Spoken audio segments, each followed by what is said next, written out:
வணக்கம்.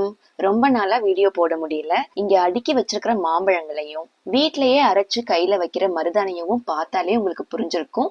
ஆமாங்க, நாங்க 1 மாசம் பள்ளி விடுமுறைக்கு குழந்தைங்களை கூட்டிட்டு இந்தியாவுக்கு போயிட்டு வந்திருந்தோம். கோன் வச்சு போடுற மருதாணில கை நிறைய போடலாம்.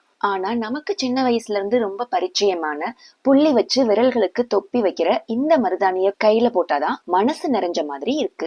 ஜூன் மாசமும் டிசம்பர் மாசமும் நாங்க எப்ப இந்தியாவுக்கு போறோமோ அப்பதான் எங்க வீட்டுல தீபாவளி. சொந்தங்கள் எல்லாம் ஒண்ணு சேருவோம். எந்த வீட்டுக்கு போனாலும் விருந்துதான். பலகாரங்கள், புத்தாடைகள், பரிசு பொருட்கள்னு சந்தோஷத்துக்கு அளவே இல்ல. நாங்க வரதுக்கு முத நாளே எங்க அத்தை லட்டு செஞ்சு வச்சுட்டாங்க.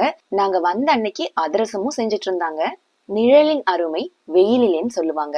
அந்த மாதிரி இந்தியால இருந்து விலகி இருக்கும் போதுதான் இந்தியாவோட அருமை ரொம்பவே புரியும். இந்தியால எங்களுக்கு ரொம்ப பிடிச்சது, வெளிநாட்டுல எங்களுக்கு கிடைக்காததெல்லாம் தேடி தேடி வாங்கி சாப்பிட்டோம். நவ்வா பழம், இலந்த வடை, ஒள்ளில் அடிச்ச எள்ளு மாவுன்னு வகை வகையா சாப்பிட்டு ரசிச்சோம். இது போக வீட்டு தோட்டத்துல இருந்த சீத்தாப்பழம், கீரை வகைகள், ஞாபக சக்திக்கு வல்லார, சளி இருமலுக்கு தூதுவளை, சுண்ணாம்பு சத்துக்கு பெரண்டன்னு வீட்டு தோட்டத்துல மருந்து கூடமே இருக்கு. இனிப்பான பழத்தை தரக்கூடிய கொய்யா மரத்துல கசப்பான காய தரக்கூடிய பாவக்காய் கொடி படர்ந்து வளர்ந்து இருந்துச்சு. இனிப்பான கனி, கசப்பான காய், இந்த ரெண்டுமே நம்ம உடம்புக்கு ரொம்ப ரொம்ப நல்லது. நம்ம தோட்டத்து காயில சமைச்சு சாப்பிட்டா சத்தும் ருசியும் ஏராளம். காய்கறியை பார்த்துட்டு கறியை மறந்துட்டோமே.